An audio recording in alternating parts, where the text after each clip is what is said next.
მოგესალმებით ძვირფასო ტელემაყურებლებო, ჩვენი გადაცემა კვლავ ეთერშია, მე გახლავთ მისი ავტორი და წამყვანი ჟურნალისტი თამარ ბელქანია. ვფიქრობდი რა ყოფილიყო ჩვენი დღევანდელი გადაცემის სათაური და სტუმართან ერთად ჩამოყალიბდით, რომ ჩვენ დღეს ვისაუბრებთ თუ როგორი უნდა იყოს ქვეყნის საგარეო პოლიტიკა საშინაო პოლიტიკიდან გამომდინარე. ხოლო გადაცემას დავარქმევდით ქვეყნის პოლიტიკური ორიენტირი. ზოგადად ორ ალტერნატივას გვთავაზობენ ევროაზიულ და ევროატლანტიკურს. არსებობს თუ არა სხვა ალტერნატივა და როგორ ხდება ზოგადად აი ამ ორიენტირების თავსმოხვევა. მე წარმოგიდგენ ჩვენი დღევანდელი გადაცემის სტუმარს, ეს გახლავთ საკმაოდ საინტერესო ადამიანი, რომელიც გახლავთ სრულუფლებიანი და საგანგებო ელჩი, ბატონი ზურა ხონელიძე, ის გახლავთ პოლიტიკურ მეცნიერებათა დოქტორი, მას თავისი ცხოვრების წესიდან და გამოცდილებიდან გამომდინარე ნამდვილად შეუძლია ამ თემებზე აკადემიური მსჯელობა. მას ასე მოგესალმებით ბატონო ზურაბ. საკმაოდ რთული თემაა, იმიტომ რომ ზოგადად ჩვენ ყოველთვის გვეუბნებიან, რომ ისტორიულად ვართ გარკვეული სატრანზიტო გზა, ჩვენ ვართ დერეფანი, სადაც ხშირად ორპირიქარია ხოლმე და აი ამ ქარიშხლის ფონზე ძალიან ბევრ რაღაცას კარგავთ, ტერიტორიებს გულისხმობ, ფუნქციას გულისხმობ, როლს გულისხმობ. საიდან დავიწყოთ საუბარი? ეს დავით აღმაშენებლის ეპოქიდან დავიწყოთ თუ ვილაპარაკოთ აი დღეს ვინ ვართ? საიდან მოვედით, სად მივდივართ და ზოგადად რა შეიძლება იყოს მიზანი თუ საშუალება? ყოველი რთული არის მარტივი. ამ სიმარტივის დანახვა რთული. დღეს რატოა საზოგადოება ორ ნაწილად პოლიტიკური სპექტრი გაყოფილი. ერთი მიმართულებით და მეორე მიმართულებით, ანუ გადახრილია. მათ რატომღაც მიაჩნიათ, რომ სიმართლე არის უკიდურესობაში, სიმართლე არის მათ შორის. სიმართლე არის შუაში. მაგრამ სანამ კონკრეტულად ამ თემებზე საუბარს დავიწყებდე, მე მივიღე თქვენი მოწვევა ერთი მიზეზიდან გამომდინარე. რომ თქვენი გადაცემა არ არის ток-შოუ. მე მესმის, რომ ток-შოუს აქვს თავისი დატვირთვა, ფორმატი, კი ბატონო, მაგრამ თქვენი გადაცემა აღძრავს ფიქრის საშუალებას. კი ბატონო. დღეს აუცილებელია, რომ ქართული გონი უნდა გაისარჯოს. ანუ საზოგადოება უნდა განვაწყოთ ფიქრისთვის. ჩვენი არჩევანი არის ნაკარნახევი ჩვენი ბედის წერით. შეცდომის დაშვების უფლება არ აქვს. ნებისმიერი შეცდომა იქნება საბედისწერო ქართული სახელმწიფოსთვის. მით უმეტეს იმ გეოპოლიტიკურ არეალში, სადაც ჩვენ ისტორიულად გვიწევს თანაცხოვრება. აი რა არის კონკრეტულად ჩემი მიზანი? თქვათ, გასაგებია გადაცემის მიზანი, მაგრამ ჩემი მიზანი. ჩემი მიზანი უცვლელია დაახლოებით 2 ათეული წელია და უფრო მეტიც. არის ერთადერთი. დავეხმარო ქართულ საზოგადოებას, ქართულ ხელისუფლებას, გაიაზროს არა მხოლოდ ცნება სამშობლო, რაც ჩვენ ისედაც ვიცით და ხშირად გაუცნობიერებლად ვეწირებით მას. არამედ გაიაზროს ცნება თანამედროვე ტიპის სახელმწიფო. რას ნიშნავს? დღეს გლობალურ სამყაროში შექმნა თანამედროვე ტიპის სახელმწიფო, ხო? მერწმუნეთ რომ თუ გავიგებთ ყველა ფაქტორს, შიდა და გარე ფაქტორებს, ჩვენ შევქმნით სახელმწიფოს და ვემსახურებით სამშობლოს ყოველგვარი სხვებ შეწირვის გარეშე. ტერიტორიების დაკარგვის გარეშე? ტერიტორიების დაკარგვის კი არა, ტერიტორიების გაერთიანების ხარჯზე. დღეს სამწუხაროდ ქართულ საზოგადოებას არ უმსჯელია როგორც სახელმწიფოს აშენებს. აი რა არის ქვეყნის მიზანი. ხო? და ხშირად ხდება, რომ აღრევა ხდება მიზნის და საშუალების. აი რა არის მიზანი? ქვეყნის მიზანი? ქვეყნის მიზანი არის მანადრიული თავისუფლება, ერთიანობა, მთლიანობა, გარანტირებული უსაფრთხო მომავლის უზრუნველყოფა. ანუ ყველაფერი, რაც ორიენტირებულია სიკეთეზე. და თქვენ იცით, რომ ყველაფერს აქვს ფუნქცია. ყველაფერს აქვს მისია. აი ყველაზე დიდი მონაპოვარი ღმერთმა სიყვარული შექმნა სამყარო. არის სიცოცხლე. ადამიანი, რომელიც იბადება, ისახება დედის ორგანიზმში, ის ცხოვრობს მიკრო სივრცეში, მიკრო სამყაროში. აი გამოდის თუ არა დედის მუცლიდან, ხდება ახალ სამყაროში, ხო, ახალ სივრცეში. აი მისი ბედისწერა, მას უკვე აქვს თავისი ბედისწერა. მას აქვს უკვე თავისი მისია. მე არ ვამბობ, რომ არ შეიძლება გარკვეული კორექცია. და ნებისმიერი მშობლის, პედაგოგის ვალდებულებაც ის არის, რომ აი მიმართულებების მიხედვით ბავშვს ცოდნა შეძინონ და სადაც გამოავლენს ის უფრო მეტ პოტენციალს და შესაძლებლობას, ანუ მოახდენს მისი ფუნქციის რეალიზაციას. ასევეა ქვეყანას. იგივე ბედი აქვს ქვეყანას, მაგრამ რაში მდგომარეობს ჩვენი ქვეყნის ბედი? აი ვინა ვართ ჩვენ ქართველები, ხო? საიდან მოვდივართ, სადა ვართ დღეს და რეალური ადგილი სად არის ქართული სახელმწიფოს? აღმოსავლური ფილოსოფია გვასწავლის, რომ არსებობს მიზანი და თუ ადამიანი ქვეყანა ვერ ახდენს მიზნის რეალიზაციას, არსებობს გამოსავალი. იცვლება ან მიზანი, ან იცვლება გზა მიზნის რეალიზაციის.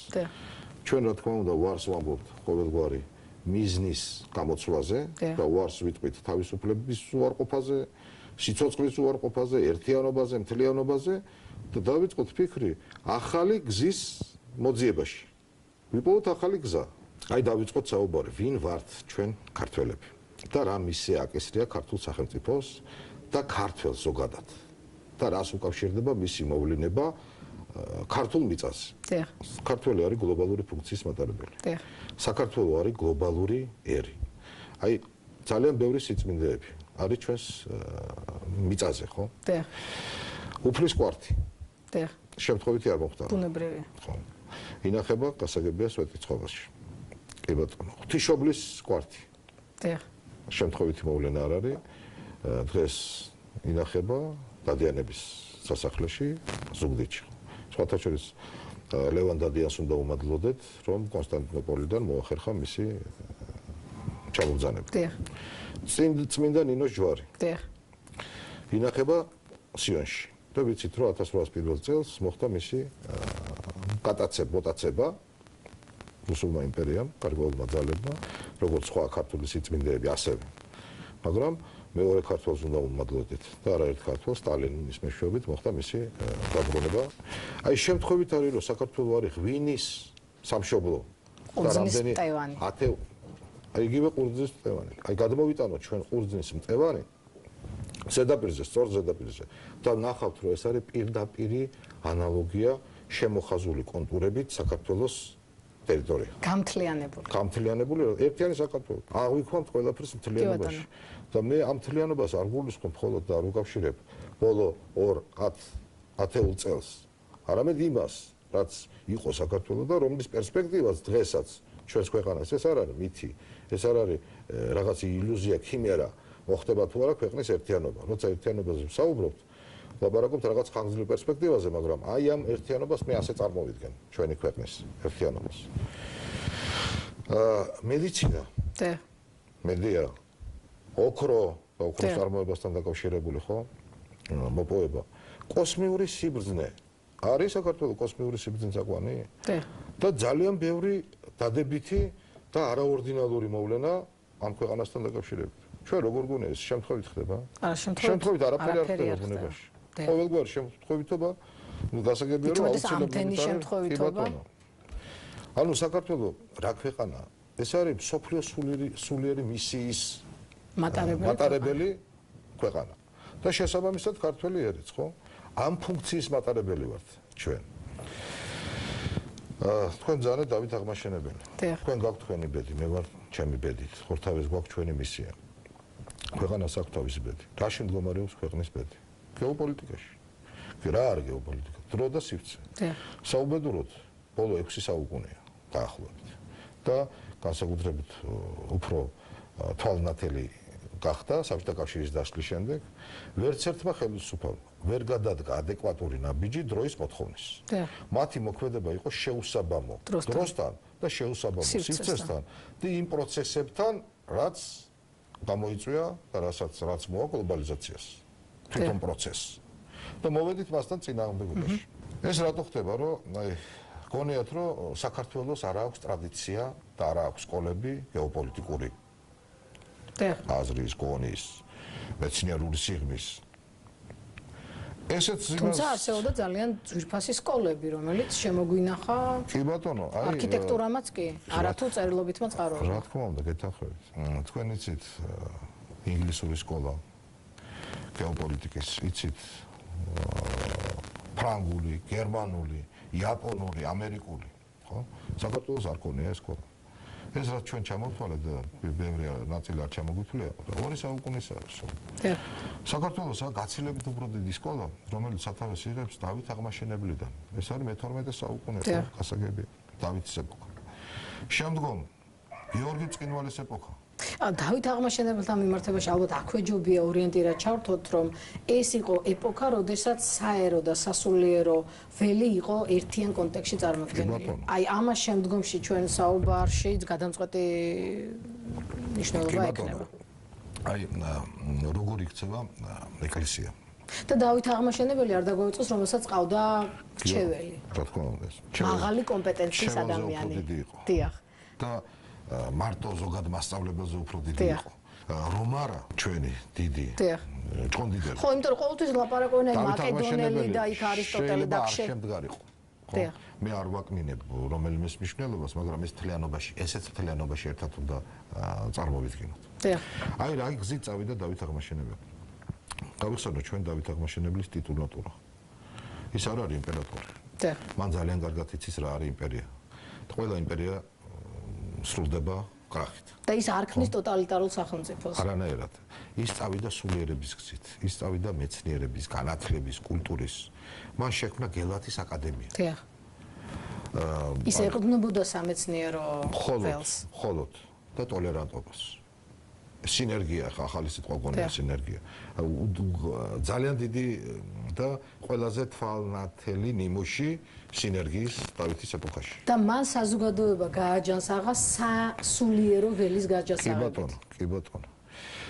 მეორე იერუსალიმი გელათის აკადემია. ახალი ათინა. ხო?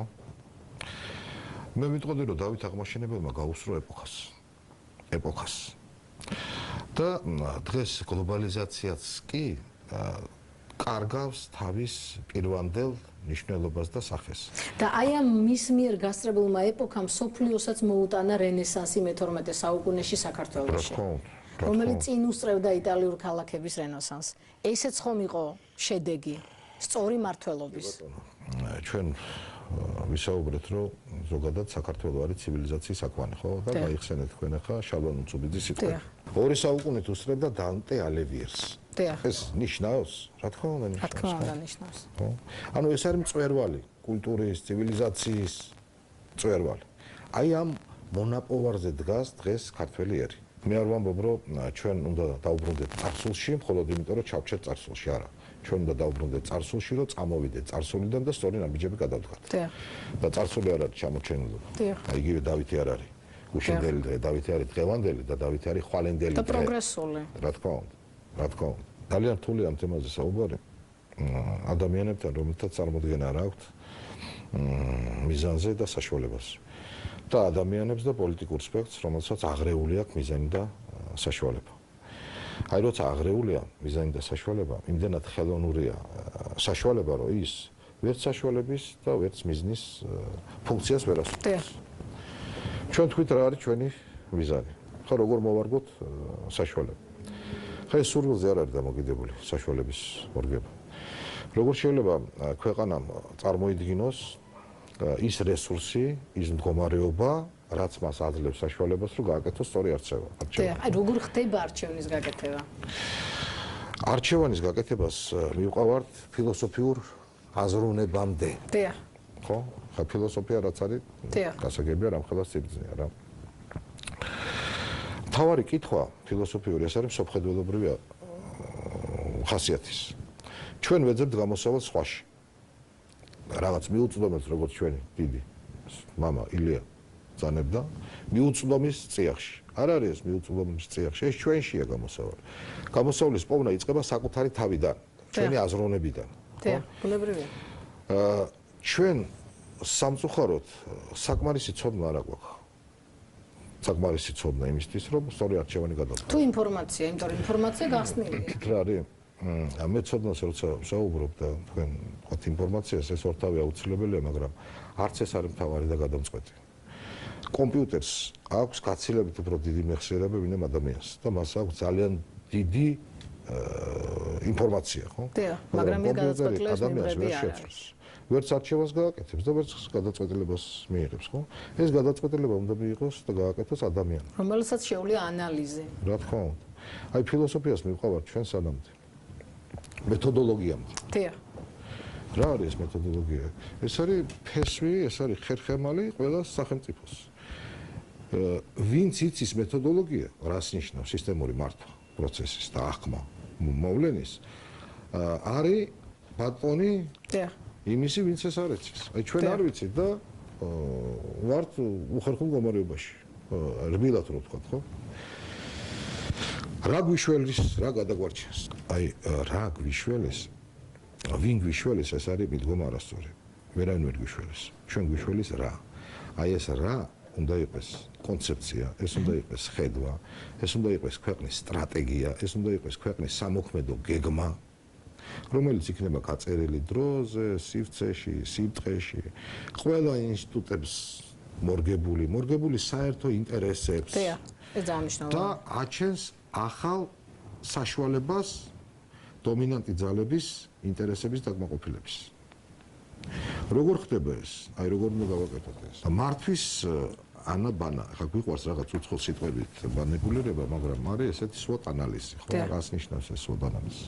არაფერს. გაუგონარს და უცხოს. ეს არის ძლიერი მხარეების განსაზღვრა, სუსტი მხარეების განსაზღვრა. ეს არის შესაძლებლობების განსაზღვრა და საფრთხეების განსაზღვრა. განსაზღვრა ქართულმა სახელმწიფომ აი ჩაატარა SWOT ანალიზი. SWOT ანალიზიც არ არის საკმარისი, არის ესეთი PEST ანალიზი, ჯერ იყო PEST, შემდეგ PEST-ი, პოლიტიკური, ეკონომიკური, სოციოკულტურული და ასე შემდგომ და ასე შემდგომ. არანაირი სირთულე არ არის ამის განსაზღვრა. თუ ჩვენ მთლიანობაში წარმოვიდგენ სურათს, მაშინ ის კითხვა, რომ აი რა ორიენტაცია უნდა გადადგას საქართველოს, ეს კითხვა საერთოდ მოიცვა. არ დგას, იმიტომ რომ ამას თავს გვახვევენ დიდი იმპერიები. კი ბატონო. აი როგორ ასნიშნავს თავს გვახვევენ დიდი იმპერიები. ჩვენ პოულობთ ვეძებთ გამოსავალს ერთში ან მეორეში, ხო? და ვამბობთ რომ გამოსავალი ერთ ჩვენში. აი როგორ უნდა და ყოველთვის მარცხდებით. რა თქმა უნდა და ვიმეორებთ, იგივე შეცდომებს ვიმეორებთ, ხო? ჩავიდინეთ. რეალურად დღეს რაზეა დამოკიდებული საქართველოს თავისუფლების ხარისხი? არის პირდაპირ პროპორციული დომინანტი ძალების და გეოპოლიტიკური ცენტრების ურთიერთობის ხარისხზე? სამწუხაროდ კი. არის. როგორ შეიძლება ქვეყანამ შეინარჩუნოს წონასწორობა, ოქროშვალეთი, თანაფარდობა, სიმეტრია ორ ძალას, კონკრეტულად რუსეთის შეერთებულ შტატებს, რუსეთის ფედერაციასა და ამერიკის შეერთებულ შტატებს შორის.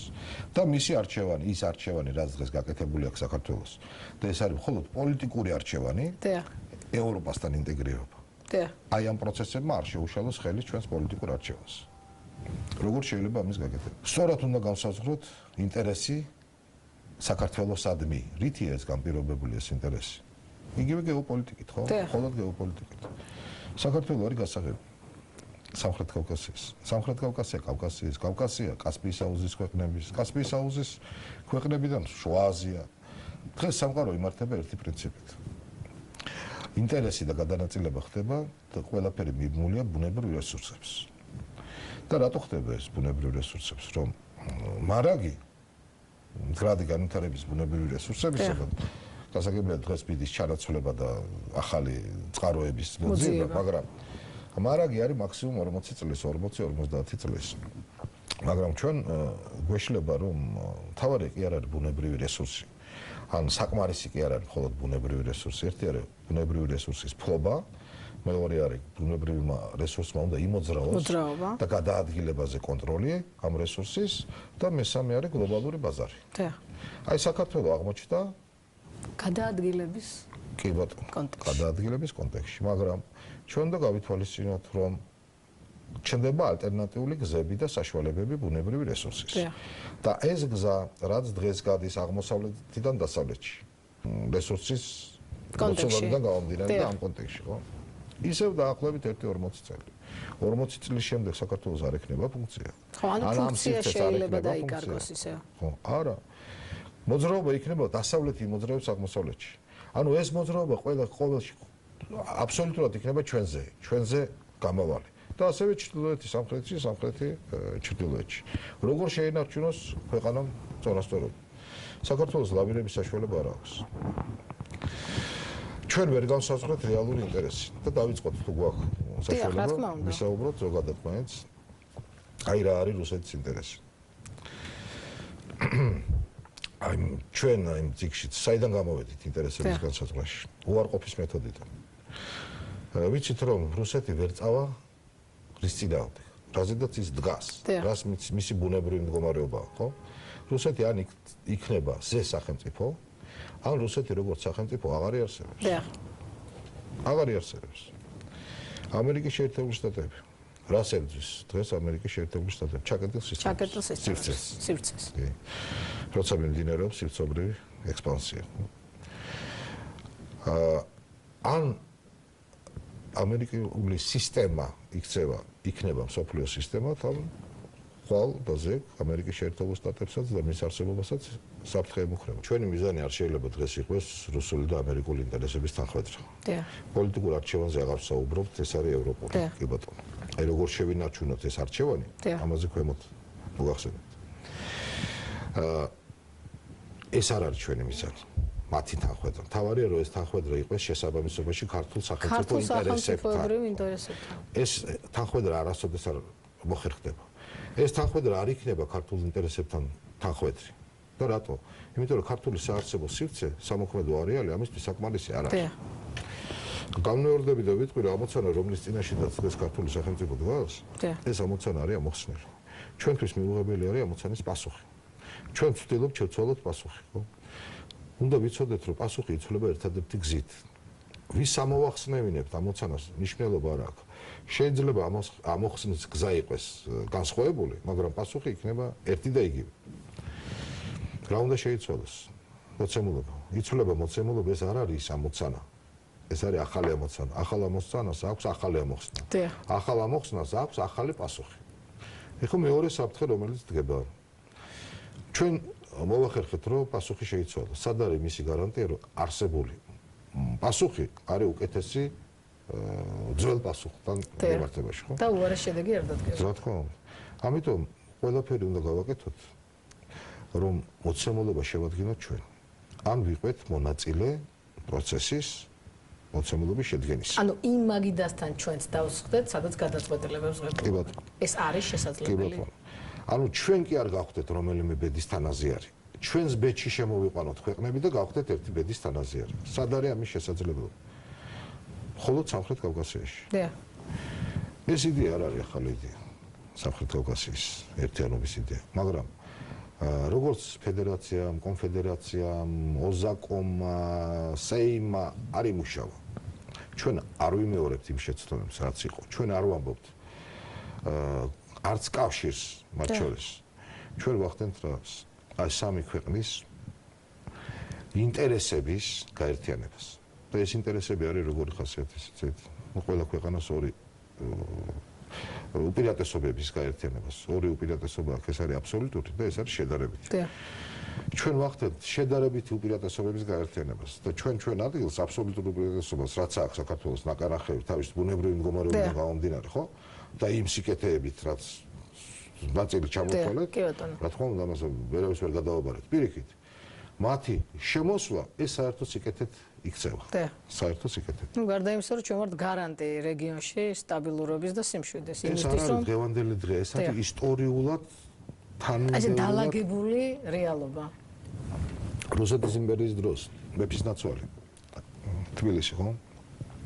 რუსეთის ფედერაციის დროს, საბჭოთა კავშირის დროს, ყველა მსხვილი დაწყებული ამიერკავკასიის რკინიგზით, ამე ზაკო ეგრეთ წოდებული ცენტრი, სამხედრო ოლქი ამიერკავკასიის იყო ცენტრი თბილისი.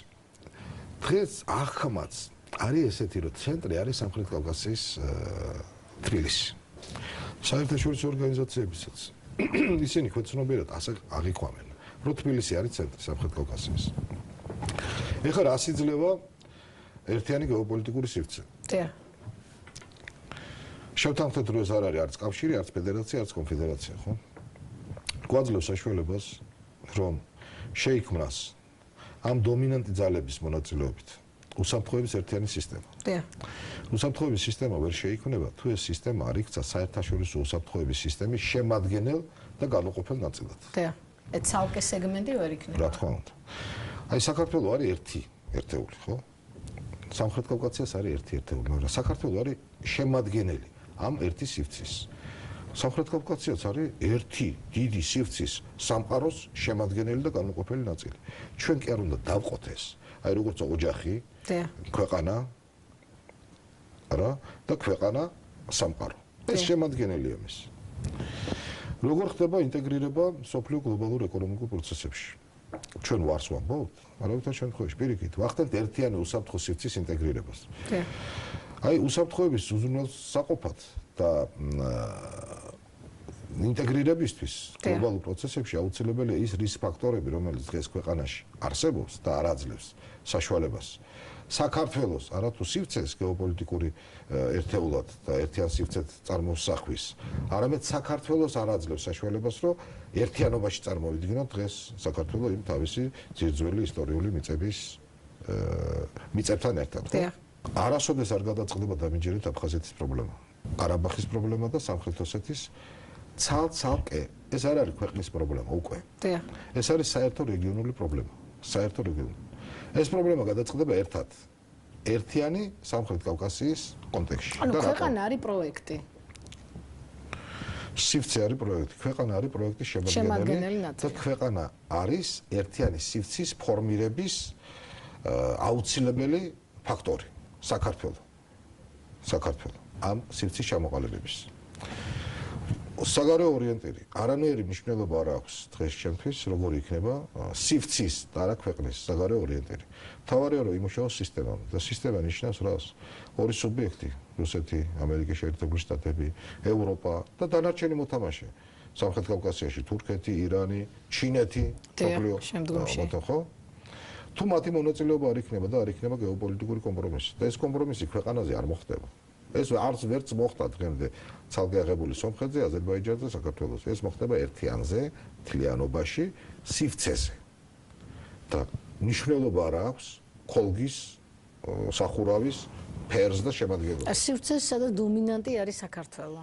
აი ჩვენ ხარ შეგვიძლია იმის უარყოფაც აი ვისაუბრეთ, მაგრამ არ გვისაუბრია იმაზე, რომ საქართველო ყოველთვის იყო და ბალანსი აი ამ რეგიონში, იმიტომ რომ თვითონ იტევდა ქრისტიანულს, მართლმადიდებლურს, მუსლიმურს, ევროპულს, აზიურს, აი ეს თანაცხოვრება, ეს კულტურული თანაცხოვრებაც მსოფლიოში პრეცედენტი არ არის, ხო? ანუ ჩვენი კულტურა, აზროვნების, ყოფის, ფილოსოფიის იტევს ამას. კი ბატონო. წონასწორობის დაცვა საქართველოს შეუძლია ბალანსი და თანაფარდობის და ჰარმონიული თანაცხოვრების. შეუძლია სამხრეთ კავკასიაში ორ ძალას აზერბაიჯანსა და სომხეთს შორის. აი მან შეასრულოს ეს ფუნქცია. ამის გაკეთების საშუალება საქართველოს სივრცის გარეთ აღარ აქვს. მაგრამ ამის გაკეთების საშუალება აქვს თვითონ სივრცეს. ელემენტარულად ლავირების საშუალება აქვს სივრცეს, ავტონომიურობის საშუალება აქვს სივრცეს, სინერგიის საშუალება აქვს სივრცეს. და ეს სივრცე იმდენად მნიშვნელოვანია დღეს სოფლიოში და მით უფრო როცა მათ სივრცეს მიცემთ სულ სხვა დატვირთვას. რა დატვირთვა ეს? ეს არის ახალი სამშვიდობო სივრცე. სოფლიოს ახალი სამშვიდობო სივრცე. არის ლოკალური ინტერესები და არის გლობალური ინტერესები. გლობალური ინტერესები, რომელიც აქვს ქვეყნებს და რომელსაც კარნახობს მას პროცესი, რომელიც დღეს სოფლიოში მიდის, გლობალიზაცია. გულისხმობ რელიგიათა დაპირისპირებას, ცივილიზაციათა, კულტურათა, ისტორიათა და ასე შემდეგ. ანუ თქვენ ეს არ იქნება დერეფანი, ეს იქნება ხიდი. ეს იქნება თავისი ბუნებრივი მდგომარეობა, რაც აქვს მაგ, სწორედ ხიდი. აი ამ ორ სამყაროს შორის, ამ ცივილიზაციებს და კულტურებს შორის დამაკავშირებელი ხიდი. მაგრამ ეს მარტო ხიდი არ არის. ეს არის აი გასაღები, რომელიც კეტავს საქართველოს გასაღები, რომელიც კეტავს და აღებს აი ამ კარებს. დღეს ჩვენ თუ გვინდა რომ რაიმე ახალი მოდელი შევთავაზოთ სამყაროს და მსოფლიოს, უნდა ვიცოდეთ პროცესები, რომელიც ვითარდება მსოფლიოში, ხო? კი ბატონო. უნდა გავითვალისწინოთ, რომ რეალურად მიმდინარეობს ახალი გადანაწილება სამყაროს. ანუ კონტექსტი იცვლება. კი. დავარქვათ პირობითად, ეხლა ხმამაღალი სიტყვა, მაგრამ დავარქვათ სოფლიოს. გადანაწილება მიდის. ხვალ ჩნდება აუცილებლობა ახალი იალტის. ახალი იალტის. ჩვენთვის მისაღებია ახალი იალტა და არა მალტა. აი რა შეუძლია საქართველოს ამ ახალ გადანაწილებაში რა როლის მონაწილეობა და რა ფუნქცია შეასრულოს. ეხლა ფუნქცია იცი თქვენ ძალიან მნიშვნელოვანი ფაქტორია და ყველა ქვეყნის სიძლიერე დამოკიდებულია მის ჩართულობაზე საერთაშორისო ურთიერთობათა სისტემაში. აი რეალურად დღეს რა ფუნქცია აქვს საქართველოს? არაფერი, ხელოვნური. ხელოვნური. თავსმოხვეული. კი ბატონო. გადავუხვევთ თემას. აი ჩვენი ერის ტრაგედია და ტკივილია ადამიანები, რომლებიც დღეს ჩვენი ქვეყნის ფარგლებს გარეთ ცხოვრობენ, ხო? და დიდი ნაწილი არიან ქალბატონები, ჩვენი დედები, დედები და ასე შემდეგ. ორი ბოროტება. ეს არის, რომელიც ებრძვის პირდაპირ ქართულ ოჯახს, რაზედაც დგას ქართული სახელმწიფო, რაზედაც დგას საერთოდ ქართველობა, დედის ინსტიტუტს, დედაბოძს და ვიცით, რომ როგორ ელოდებიან მამაკაცები და შვილები დედის ზარს და რის გამო ელოდებიან ამ ზარს. არა ჩამოსვლის, არამედ ანგარიშის ნომრის ჩაწერეს ხო. და ჩვენ გვინდა დღეს მათი ბედი შევცვალოთ და შევინარჩუნოთ ქართული ოჯახი და ოჯახის სიწმინდე. როგორ ვაკეთეთ ამას? არ ვიცით ელემენტარული ჭეშმარიტება, ჩვენ ვებძვით რას? შედეგებს და არა მიზეზს. ჩვენ მიზეზი უნდა ამოხსნათ. და მის მიზეზს არანაირი ამოხსნა არ ჭირდება ზედაპირზე. მათი წასვლა ქვეყნის ფარგლებს გარეთ იყო იძულებითი ნაბიჯი. მათ ვერ მოახერხეს თავის ფუნქციის რეალიზაცია. ადამიანი არის თანაზერე თავის ქვეყნის ბედის. ჩვენ გვინდა ამ ადამიანების ბედი შევცვალოთ და მათ შევძინოთ ფუნქცია. მოდი ჯერ ქვეყანა შევძინოთ ფუნქცია. და ის ადამიანები თავის ქვეყანაში უკვე იპოვიან ფუნქციას. რა თქმა უნდა იპოვიან. და უბრალოდ ისევ სივრცეს. აი რატო უნდა გავსაზღვროთ სწორად სივრცე ჩვენ. აი რატო არ გავადიდეთ, რატო არ ვსაუბრობ ჩვენ არა სამხრეთ კავკასიაზე, არამედ უფრო დიდ სივრცეს. ვთქვათ, თურქეთი არ შემოიყვანეთ ამ სივრცეში, ან ირანი არ შემოიყვანეთ ამ სივრცეში, რუსეთი არ შემოიყვანეთ ამ სივრცეში, ან რა ვიცი, ევროპის ნაწილი. ჩვენ ვერ ვიქნებოდით სივრცის ბედის გამკარგავი და ჩვენ ვერ შევასრულებდით იმ ღერძის ფუნქციას. რატო არ შეიძლება ჩვენი ინტეგრირება ერთ სივრცეში ან მეორე სივრცეში? იმიტომ რომ ინტეგრირება რას ნიშნავს? ასიმილაციას ნიშნავს, ჩაკარგვას ნიშნავს, დაკარგვას ნიშნავს. ჩვენ ქვეყანა იმიტომ გვინდა და იმიტომ გვინდა ქვეყნის ერთიანობა, რომ მისი საფუძველი არის ჩვენი ტრადიცია. ის ღირებულებები, რაზედაც დგას ქართული სახელმწიფო, ხო? ოჯახი, რწმენა. აი იგივე მაგალითი. აფხაზეთი დღეს მისი ინტეგრირება სად არის ყველაზე უფრო მოსახერხებელი კი არა? ოპტიმალური. ოპტიმალური და ხსნა, რომელ სივრცეშია? რუსულ სივრცეში? რუსულ სივრცეში აფხაზეთი დაიკარგება. აფხაზი როგორც ერი, როგორც აი დემოგრაფიულადაც, გენოფონდი აბსოლუტურად ჩაიკარგება, ხო? მისი სიცოცხლის წყარო არის საქართველო. ანუ სადაც ის იყო ადაპტირებული, ხო? იმ გარემო პირობებს. მაგრამ ამისთვის ჩვენ ნაბიჯი არ გადაგვიდგია. რეალურად. და დრო რო ვთქვათ ომის დამთავრების შემდეგ გავიდა 12 რამდენი წელი გავიდა ხო 22 წელი გავიდა ეს არაფერს არ ნიშნავს როცა დროს როგორ ანიშნავს ნიშნავს დრო ვამუშავე ჩვენს წინააღმდეგ ჩვენს და აფხაზი ხალხის წინააღმდეგ და წარმოდგენა არა გვაქვს ვინ არის აფხაზი და რაღაცა ისეთი ამბიციური ისა გვაქვს თვალსაჩინეთ უყურებთ რომ აფხაზს როგორც ეთნოს არ არის ეს ეთნოსი ეს ერია აფხაზი და რომელსაც გაფრთხილება უნდა და მოვლა უნდა და როგორც ჩვენ ჭირდება აფხაზი ასევე ჩვენ ჭირდებით აფხაზეთს ჩვენ საერთობას ჭირდება და აფხაზებს რა თქმა უნდა და აფხაზებს ბუნებრივი რას თავაზობთ სამყაროს დაუბრუნდეთ ისევ სიცეს რატო იცვლება გეოპოლიტიკური ღერძი და ეს არ უნდა იყოს დაკავშირებული მხოლოდ ბუნებრივი რესურსის გადაადგილებას ხო რაც რა თქმა უნდა ასევე მნიშვნელოვანია უკრაინის მოვლენებმა აჩვენა რომ რუსეთმა გააჩინა ალტერნატიული წყარო მისი ნავთობის და გაზის რეალიზაციის. ეს არის ჩინეთი, ეს არის ინდოეთი და საერთოდ ახლო აღმოსავლეთი. ეს სამყარო რა. მთელი სამრეწველო პოტენციალი. მანქანათმშენებლობა, სოფლის მეურნეობა, მძიმე მრეწველობა, სამხედრო შეიარაღება ამ სამყაროს გადაეწყო გაზზე. ეს რუსეთის პატივისცემის და რუსეთის სიყვარულის გამო არ ხდება. გაზის მარაგი არის უფრო დიდი, უფრო მეტი და გაზის ფასი არის უფრო იაფი. ანუ გარანტი ერეფანი რომ სამხრეთ კავკასიას კონდეს ფუნქცია ეს არ არის. ეს არის შემადგენელი და არა განსაზღვრელი. და არც მისი უსაფრთხოების გარანტი არ არის თავდაცვის უნარიანობა და ჯარის სიძლიერე. ჯარს თავისი დატვირთვა აქვს, ფუნქცია აქვს და ის რომ დღეს ქართულ ჯარს 18000-ია თუ არ ვცდები რეგულარული არმია და მე არ ვიცი საიდან მოდის ეს ციფრი, ჩვენს მეზობლებს 120.000 და 130.000-იანია, ხო, და ვიცით რომ რა არის ერთის ბიუჯეტი და მეორის ბიუჯეტი, აზერბაიჯანის თავდაცვის ბიუჯეტი არის გაცილებით დიდი, ვინმე სომხეთის სახელმწიფოს ბიუჯეტი, ხო? არც ჯარის კაცის რაოდენობაა დღეს სივრცის უსაფრთხოების გარანტი. სივრცის უსაფრთხოების გარანტი არის თვითონ სივრცითი განზომილება. მაგრამ სივრცით განზომილებას გულისხმობ, რომ ეს სივრცე არ არის სამი ქვეყანა. სამი ქვეყნის გაერთიანება, მოსახლეობის, ტერიტორიის, ეს თვისობრიობა. რა ფუნქცია უნდა შევძინოთ? დაუბრუნდეთ, აი პირველი მსოფლიო ომის შემდგომ შვეიცარია. ანალოგი არ გამოგვადგება ჩვენ. არ ჭირდება დღეს მსოფლიოს ახალი ნეიტრალური სახელმწიფო. საჭიროება არ არის. პირიქით, შვეიცარიაც კარგავს თავის ფუნქციას და გახსნილია ბანკები და ყველაზე შეიძლება საერთოდ ვიცი რომ მსოფლიო ბანკის სავალუტო ფონდის მოთხოვნა რომ გაიხსნას ეს ინფორმაცია არ იყოს დახურული. მეორე მსოფლიო ომი. ვიცით, გადანაწილება და რა მოყვა ამ გადანაწილებას გაჩნდა სახელმწიფო ისრაელი. ისრაელის სახელმწიფო. დღეს უნდა მოხდეს გაერთიანება ამ ორი შედეგის. შვეიცარიის ისრაელთან. და შეიქმნას მხოლოდ ამ შემთხვევაში ჩამოყალიბდება ახალი სამშვიდობო სივრცე. რას გულისხმობ? ეს სივრცე უნდა აკმაყოფილებდეს გაცილებით უფრო მორგებული უნდა იყოს და ადაპტირებული დღევანდელ რეალობასთან, ვინმე მხოლოდ თუნდაც შვეიცარია, ანუ ის უნდა იყოს დამაკავშირებელი ჩრდილოეთის სამხრეთთან, დასავლეთის აღმოსავლეთთან. ეს უნდა იყოს ხიდი, როგორც თქვენ ამბობთ, ბრძანებთ, ხიდი, ხო?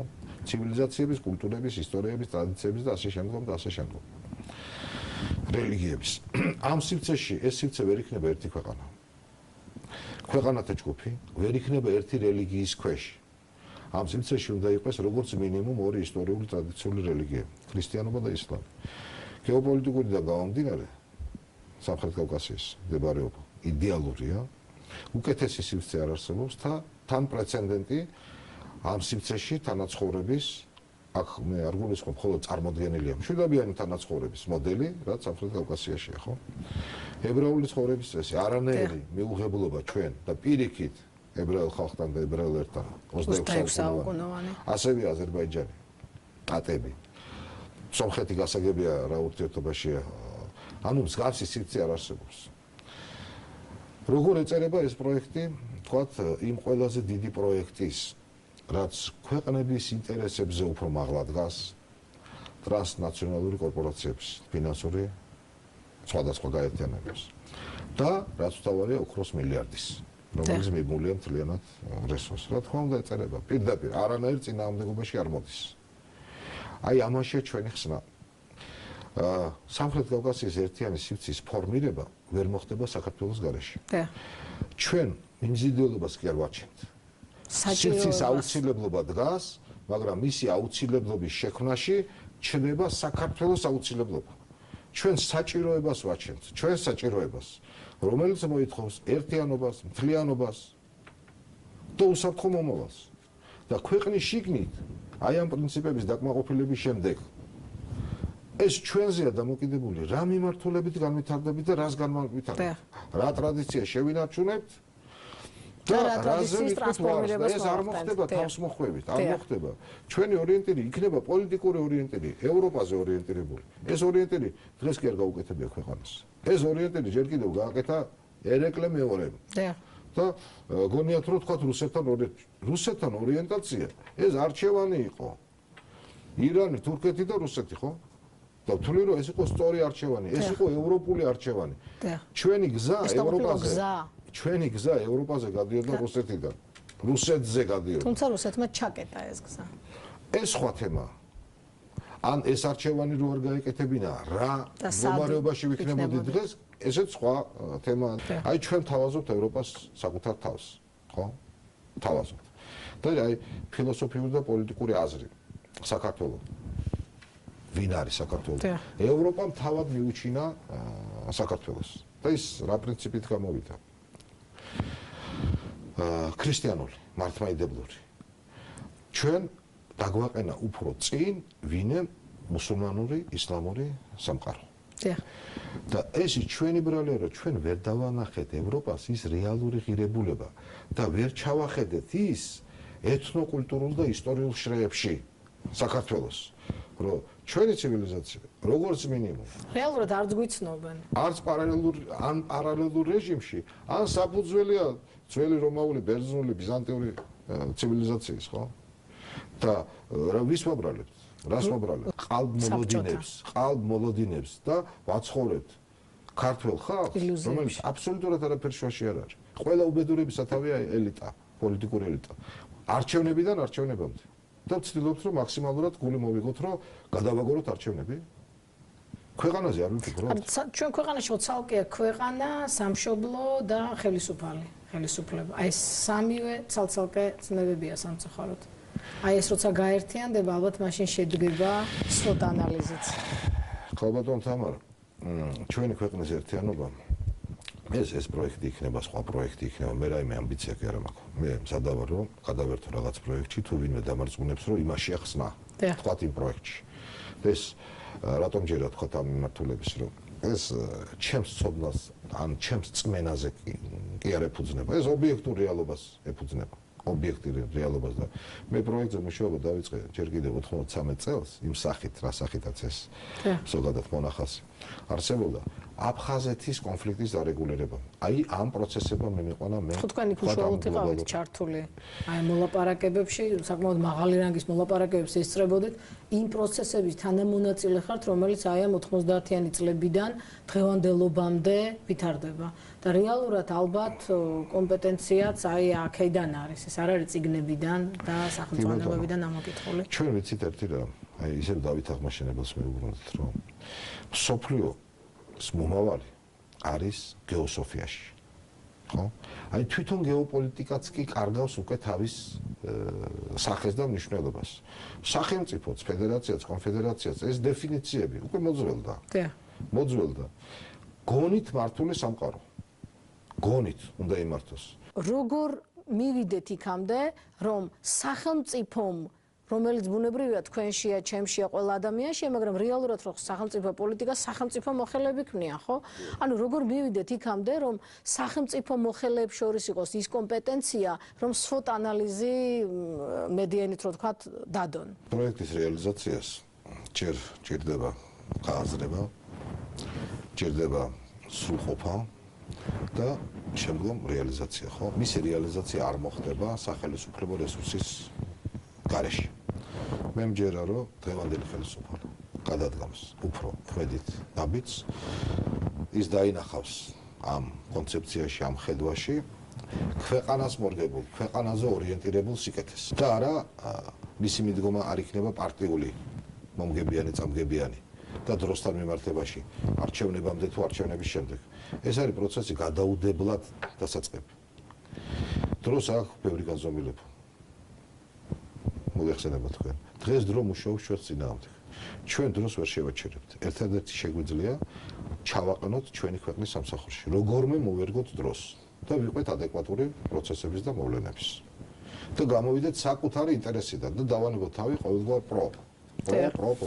ყველაფერი პრო, გარდა პრო ქართულისა, მიუღებელია ქართული სახელმწიფოსთვის, მაგრამ პრო ქართულს და უცხო სხეულია, რომელსაც არასდროს ორგანოს არ გახდეს. პრო ქართულში მე არ გამოვრიცხავ პრო დასავლურს და პრო აღმოსავლურს. პირიქით, ეს სინთეზია. ჩვენ ნახეთ რა მოიტანა ამან, ხო, გამორიცხავ და არ გადახრამ ერთი და მეორე მიმართულებით. და ჩაკეტვა. ამოგდება სისტემიდან. ჩვენ ვქნით ისეთ სისტემას, უნდა შევქნათ ისეთი სისტემა, რომ ჩვენ კი არ უნდა მივილწოდეთ ერთი და მეორე მიმართულებით. ჩვენი გახსნილობა იძლევა საშუალებას, რომ ერთიც და მეორეც შემოვიდეს ამ სივრცეში და იპოვოს თავისი ადგილი. და ეს არ იქნება ჩვენი ინტერესის წინააღმდეგ, ჩვენი დადგუნვის ხარჯზე, ჩვენ ამის ნუგვეშინია. ჩვენ გაცილებით უფრო მეტია საქართველო მეტია, მეც ნიშნავს. უფრო დიდია. უფრო სიღრმისეული. რა თქმა უნდა. და დევს ის ორიენტირები, რომელიც მოგცემს შესაძლებლობას, რომ ჩვენ მეორადი სახელმწიფო კი არ ვიყოთ. მეორადი მოხმარები სახელმწიფო კი არ ვიყოთ, ჩვენ ვიყოთ სახელმწიფო, რომელსაც თანაბარ დონეზე სვამენ მოლაპარაკებების მაგიდასთან. რა თქმა უნდა. და ეს გამოიღებს შედეგს რეალურად. მაგრამ ჯერ ჩვენ მოთამაშე არა ვართ. დიახ. ჩვენ მოედანზეც არა ვართ. ჩვენ დამკვირვებლებიც არა ვართ სამწუხაროდ. საუბედუროთ და საფრთხე არის ძალიან დიდი. დიახ. როგორ აძლევს ქართველი ადამიანი თავს უფლებას, რომ არ იფიქროს. არ იფიქროს სამშობლოზე, არ იფიქროს ხსნაზე და არ იფიქროს იმ გამოსავალზე, რაც გადაგვარჩენს აი ამ გარემოცვაში. რასაც ქვია რუსეთის იმპერია, რასაც ქვია ოსმალეთის იმპერია საკმაოდ თავისი აგრესიული საგარეო კულტურული პოლიტიკით. აი ამის ფონზე თქვენი რეკომენდაცია რა იქნება? გვიყვარდეს უფალი, გვიყვარდეს სამშობლო და ნუ წარმოვიდგენთ და ჩვენს წარმოსახვაშიც დავანებოთ თავი, რომ რაიმე სირთულეებთან გვაქვს საქმე, მიუღწეველ ოცნებებთან. ეს არის ჩვენი აღქმა. ეს არ არის საგნობრივი. სიმართლის დანახვარი სიმარტივეში, ხო? და მარტივად შევხედოთ. თუმცა ეს არის კომპეტენცია. ექიმი, რომელიც უყურებს პაციენტს, ის მომენტალურად ხდება რასთან აქვს საქმე. აი ამ წრეზეა საუბარი, აი ამ ანალიტიკურ ჯგუფზე, რომელსაც დაეყრდნობა როგორც მატრიცას სახელმწიფოს პირველი, მეორე პირი. არა, ჩვენ განსაკუთრებულს არაფერს არ ვამბობთ. ის ფუნქცია, რაც ეკისრება პირველ პირს, მეორე პირს, მესამე პირს. თითოეულ მოქალაქეს. ის ფუნქცია უნდა შეასრულოს მან. და იმისთვის არის ის არჩეული და ის არის ხალხის სამსახურში და არა პირიქით, ხალხი არ არის მის სამსახურში. ხალხის სამსახურშია და კეთილიანებას და მოერგოს ხალხის ინტერესს, ქვეყნის ინტერესს. რა თქმა უნდა. და გაითვალისწინოს ის არსებული მდგომარეობა და ის საფრთხეები, რომლის წინაშე და დღეს მე არ მინდა უბრალოდ დავტვირთო არც ეს გადაცემა და ეს არც ჩვენი ქართული საზოგადოება უსერიოზულესი საფრთხეების წინაშე ვდგევართ. აი, რამდენიმე დღის წინ გააკეთა ესეთი განაცხადი, გვარი აღარ მახსოვს სამწუხაროდ, სამვარსკვლავიანი გენერალია, ამერიკელი გაერთიანებული ჯარების კომიტეტის თავმჯდომარე, რომ არის საფრთხე, რისი და ეს რეალობაა. რუსეთს შეუძლია დღეს 2 დღეში აიღოს უკრაინის დედაქალაქი, აიღოს ლიტვის, ლატვიის, ესტონეთის დედაქალაქი, ხო? და ჩვენ ვერ ჩავერევითო. აი, ჩემთვის ეს მეორე ნაწილია. რუსეთს რო შეუძლია მე ძალიან კარგად ვიცი და ყველა ვიცი ჩვენ ეს და საერთოდ მაგრამ ის რომ ამერიკა არ ჩაერევა. ის რომ ნატოს არ შესწევს ძალა შეაჩეროს რუსეთი, აი ეს არის საფრთხე. ეს არის ჩემთვის სერიოზული საფრთხე. ამაში ხედავ საფრთხეს. და მოდი ვიპოვოთ საერთო ენა, არსებობს საერთო ენა. ჩვენ თუ არ გვინდა გავხდეთ მისი ნაწილი, მოდი ჩვენ შევქნათ ის ნაწილი, შევქნათ ის სივრცე, სადაც ვიქნებით თანაბარ სუბიექტები ერთმანეთის. და გავაჩენთ დაინტერესებას დასავლურ სამყაროში, ამერიკის შეერთებულ შტატებში და უნდა ვიცოდეთ ერთი უმარტივესი ჭეშმარიტება, რომ ყველა ქვეყანა მოქმედებს თავის ინტერესიდან გამომდინარე. და საქართველოსთან მისი ურთიერთობის ხარისხი დასავლური სამყაროს აბსოლუტურად განსხვავებულია რუსეთთან ურთიერთობის ხარისხის, ხო? და ჩვენ ვერ ჩავანაცვლოთ ამ ურთიერთობებს, ეს მაღალი ხარისხის ურთიერთობებია. და არც ერთი სახელმწიფო არ გადადებს სახელმწიფოებრივ ინტერესს და მის წინააღმდეგ არ წავა ქართული სახელმწიფოს სასარგებლოდ.